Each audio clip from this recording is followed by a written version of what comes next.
You don't need power, money, or a loud voice to gain respect. You just need the right words. In the next few minutes, I'll give you 3 simple phrases that instantly shift how people see you. And none of them require shouting, ego, or pretending to be someone you're not. You know what's rare these days? Ownership, real, honest, no excuses ownership. That's why the first phrase that earns you immediate respect is just 3 powerful words. I take responsibility. Say it out loud, let it land, because the moment you say that clearly, directly, without flinching, you're doing something most people run from. You're saying, I'm not here to point fingers, I'm not here to deflect, I'm not here to make excuses.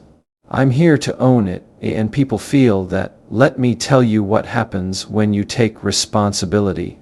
In that split second, you separate yourself from the noise, while others are scrambling to explain why it wasn't their fault, or who should have done what, or how the situation was unfair. You rise above it. You show leadership, you show character, you show maturity, even in moments where the mistake wasn't entirely yours. Saying, I take full responsibility for my part in this, creates immediate respect. Why? Because it tells people you're more committed to resolution than reputation. You're not trying to look perfect. You're trying to make things right. That's rare, and rare earns respect. But let me be clear, taking responsibility doesn't mean being a doormat. It doesn't mean you take the blame for things you didn't do. It means you're strong enough to own what you did do, or didn't do. It means you're aware enough to recognize your role in the situation. That might be a missed deadline. It might be the way you reacted to someone. It might be the tone you used, the preparation you lacked, the call you didn't return. Whatever it is, you own it. And here's the beautiful part. When you do that, you instantly create space. Space for trust, space for resolution. Space for respect to enter the room. We live in a world where people have been trained to dodge accountability.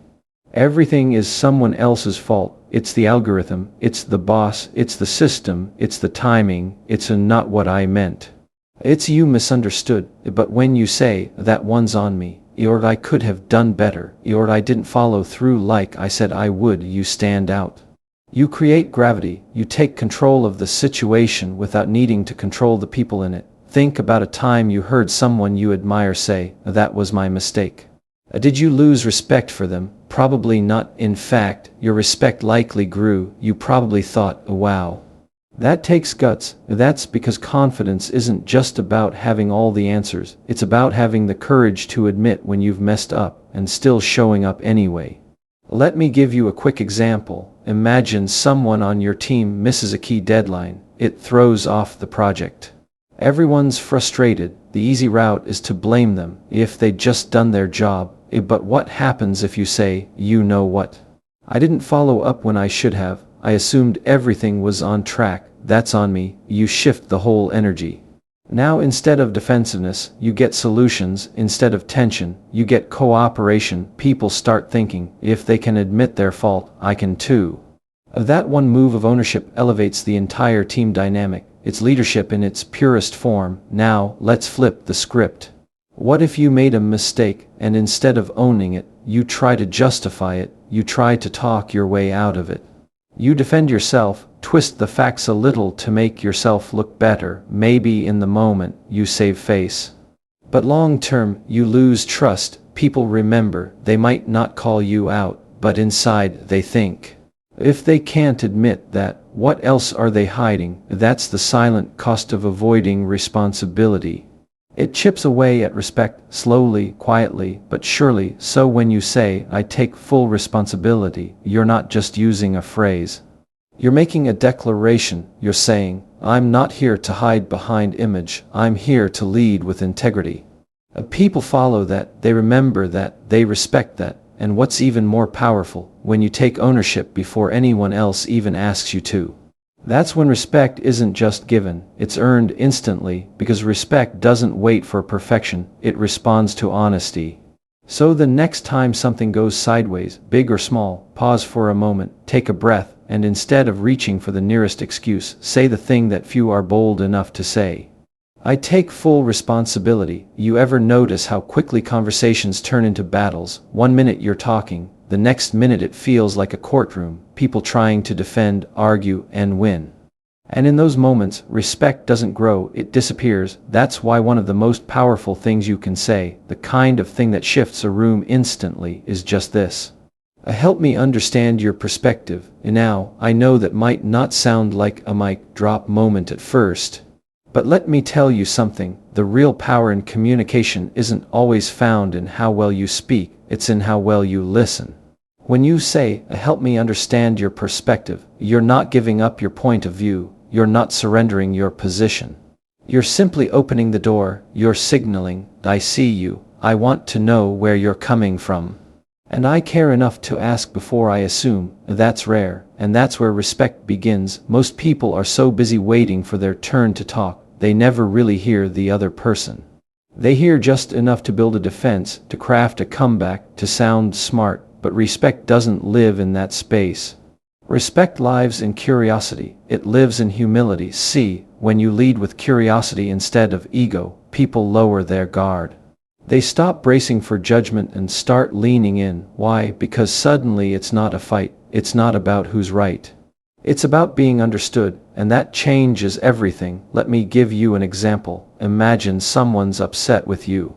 Maybe it's a coworker, maybe a friend, maybe your partner. They're coming at you with frustration, emotion, maybe even blame. Now your instinct is to push back, to correct them, to explain why they're wrong. That's the default reaction. That's where most people live. But if in that heat, you take a breath and say, I hear that you're upset, help me understand your perspective, you change the game. You create space for emotion to cool down, space for honesty to come forward, space for clarity to rise above the chaos. And more often than not, the other person will respond with surprise. Why? Because they were expecting resistance. They were bracing for a wall, but you gave them a bridge, and people respect bridges more than they respect walls.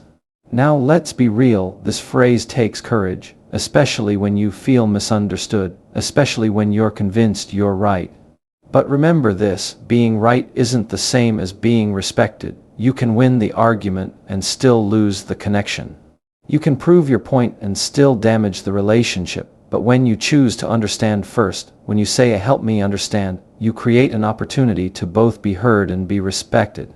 That's the long game, that's real influence. Think about the kind of leader, the kind of friend, the kind of person you respect most. Chances are they made you feel heard, not just corrected, not just talked to. Heard, that starts with curiosity. And curiosity sounds like, tell me more about how you see this. It sounds like, I might be missing something, can you walk me through it? It sounds like, I want to make sure I understand where you're coming from before I respond. That's not weakness, that's strength, that's emotional discipline, and I'll tell you what else it is, it's disarming. People expect conflict, they expect pushback, so when you invite them to speak first, to explain themselves, you flip the entire dynamic. You're not just gaining their respect, you're modeling what it looks like to lead with respect. Now, some people worry that if they listen too much, they'll be taken advantage of. But the truth is, listening doesn't mean agreeing. You can hear someone's perspective without surrendering your own. You can say, I get where you're coming from, and still stand firm in what you believe.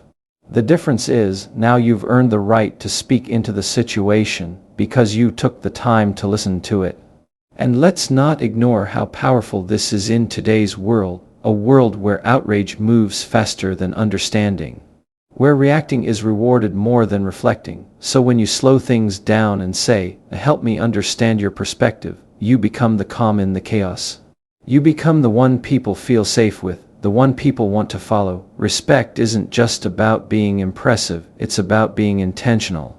And that intention starts with the words you choose. You can either choose to talk over people, or you can choose to see them. You can either shut down a conversation or open it. So the next time you feel tension, the next time a conversation feels like it's headed off the rails, ask one question that immediately shifts the power in the best possible way. Help me understand your perspective. You know, one of the hardest things for people to say out loud. I was wrong. Those 3 little words can feel heavier than a full-blown apology, heavier than any excuse or explanation. Because when you say, I was wrong, there's nowhere to hide, no one else to blame, no spin, no distraction. Just ownership, straight up vulnerability, and here's the truth, that kind of honesty, that kind of humility, it earns instant respect. Now I know that goes against what a lot of people are taught. We're raised to believe that respect comes from being right, from having the answers, from looking confident at all times. But real confidence, authentic confidence, doesn't come from pretending you're perfect. It comes from being secure enough to admit when you're not. Saying, "I was wrong," isn't a sign of weakness, it's a sign that you're grounded enough to grow. That you're not building your identity on being flawless, but on being honest. That's the kind of person people want to follow. That's the kind of person people trust, because think about it. When someone owns a mistake clearly and directly, without defensiveness, what's your gut reaction? Do you lose respect for them, or does your respect go up? Most of the time, it rises. Because deep down, we know how rare that kind of honesty is, and we respect it because we wish more people had the guts to do it. I remember a moment not too long ago. I had jumped to a conclusion about someone's intentions. I misunderstood the situation, reacted too fast, and said something I shouldn't have. Now I could have smoothed it over. I could have come back with, "Well, I didn't mean it like that," or "I only said that because of what I thought was happening." But instead, I just said it. I was wrong, and it wasn't comfortable. It felt like swallowing my pride with no water. But in that silence after I said it, everything shifted. The other person let their guard down. We had a real conversation. The tension dropped. That's the power of those words. They break the ice between people faster than any justification ever could. Because here's what most people don't realize. When you admit you were wrong, it doesn't shrink you, it actually expands you. It shows you're big enough to hold your own flaws, that you're not fragile, that your ego isn't so tightly wounded that it breaks under pressure. And let's be honest, people can tell when you're dodging responsibility. Even if you craft the perfect excuse, even if you think you've covered every angle, they feel it. Something in the tone, the hesitation, the over-explaining, it all screams, "I know I messed up, but I'm too afraid to admit it." That fear costs you more respect than any mistake ever will, because people don't need you to be perfect. They need you to be real, and real means having the courage to say, "I got it wrong," whether it's a decision, a reaction, a comment, or a judgment. Real means not hiding behind pride or pretending like you always knew better. It doesn't mean you stay stuck in shame. It means you acknowledge the mistake, learn from it, and keep moving forward. That's growth, that's resilience, and that's what builds trust with the people around you. Now, there's one thing you have to watch out for. Sometimes people try to halfway admit they were wrong. They say things like, "I'm sorry if you felt that way," or "I didn't mean to upset you." That's not ownership, that's sidestepping, that's protecting your image instead of repairing the relationship. The real respect comes when you say, "I was wrong for what I said," or "I made a bad call," or "I let emotion get the best of me and I shouldn't have." No ifs, no buts, no conditions, just the truth. It's simple, but not easy, and let me tell you something else, it gets easier with practice. The first time you say it, your pride might scream, your ego might fight back, but the second time, it gets lighter, and the third time, you start realizing how freeing it is, because there's nothing to hide anymore. You're not carrying the burden of pretending, you're not wasting energy trying to look right all the time. You're just being honest, and in that honesty, you build a reputation that's solid, steady, respected. People remember how you handle being wrong more than they remember your wins. So if you want to gain respect, not the loud kind, not the temporary kind, but the kind that lasts, don't be afraid to say the words most people avoid. Say them with clarity, say them with confidence, say them without flinching. "I was wrong." A lot of people think respect is something you demand. That if you speak louder, stand taller, or assert yourself enough times, people will automatically fall in line. But the truth is, real respect doesn't come from volume or force. It comes from consistency. It comes from who you are when nobody's watching, and even more so, from how you show up when everybody is. Because the most powerful way to gain respect isn't to command it, it's to model it. Respect isn't just something you talk about. It's something you live. It's in the way you carry yourself, the way you speak about people who aren't in the room.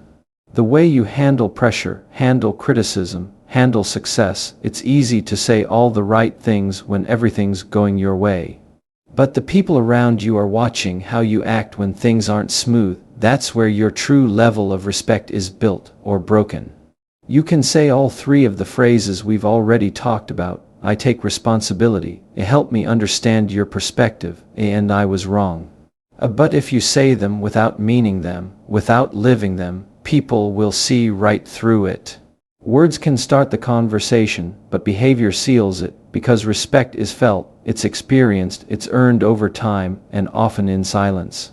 It's how you treat the server at the restaurant. It's how you react when someone interrupts you. It's how you handle feedback that stings a little. People are watching not just what you say, but whether your actions match your words. That's what earns you real credibility. That's what makes someone look at you and go, that person, I respect them, and not because you demanded it, but because you embodied it. You see, we live in a time where a lot of people are obsessed with perception, with optics, with crafting the right image online or saying what sounds good in front of an audience, but behind all that, it's the little daily choices that really speak. Respect is built in those moments no one gives you credit for. The times you choose patience over pride, the times you choose honesty over convenience, the times you show up not because you feel like it, but because you said you would. And here's what's beautiful about that kind of consistency. People notice, even if they don't say anything. You become the kind of person they trust. The kind of person they go to when things get real, because you've shown them over and over again that you don't just talk respect, you live it. And that's rare. Let's say someone sees you take responsibility when it would have been easier to shift the blame. Let's say they watch you ask for someone's perspective instead of steamrolling through your own. Let's say they hear you admit when you got something wrong, without the need for a soft cushion or a cover story. That kind of behavior sticks. It teaches people how to treat you and how to treat others. You lead by example, not demand. Because here's the truth, people don't follow perfection, they follow integrity, they follow self-awareness, they follow authenticity. Respect flows toward people who are steady, not perfect, not loud, steady. And it starts with you. You don't wait for others to show respect first, you go first, you hold the door. You give the benefit of the doubt, you choose not to gossip when the opportunity's right there, you lead the tough conversation with kindness, not condescension. Over time, those small decisions create a ripple, and that ripple becomes your reputation. And let me say this too, sometimes you're going to do all of that and still not be respected by certain people. That's okay. That's not a sign that you're failing, that's a sign you're being true to your values, because respect isn't a transaction. You don't model respect in order to get something back, you do it because it's who you are. That's when you become unshakable, because your respect for others doesn't depend on how they treat you, it depends on how you've chosen to live. That's real strength. That's what makes people stop and take notice, not the person yelling the loudest or trying to dominate the room, but the one who leads with quiet, steady strength. The one whose words are backed by action, whose values show up in their tone, their timing, and their truth. So if you want to be respected, you start by modeling respect. Every day, in the small things, in the hard moments, even when no one's watching, because respect isn't something you wait for, it's something you walk in.